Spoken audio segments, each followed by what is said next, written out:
Ngunit siyempre iimbitahan natin ang lahat na pumunta dun sa may viewing area para mas makita nyo ng malinaw, malapitan. Ayan ang ating mga autogamit na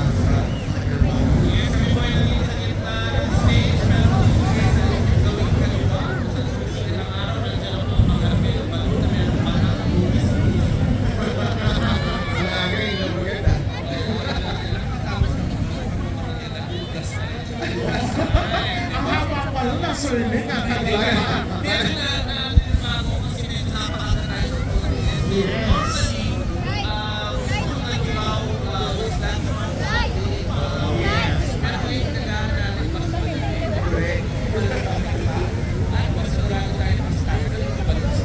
Kaya ang ganda talaga ng ticket na araw natin. Pero bago yan, Sir Nick, meron tayong mga few reminders.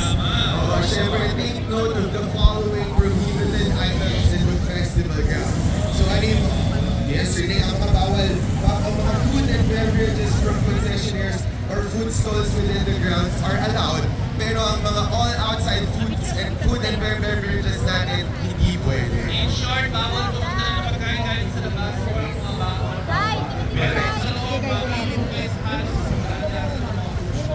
Mabubusog naman sila dito.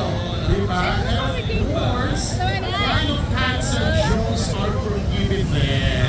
Yan, bawal balon na lumipad. Sila lang ang lumipad, bawal yung mga group. Bawal po ang pinagarilyo, ano mga illegal na substance, mga vehicle. Isang scoop machine lang dito sa stage sa Galing ko sa barbecue.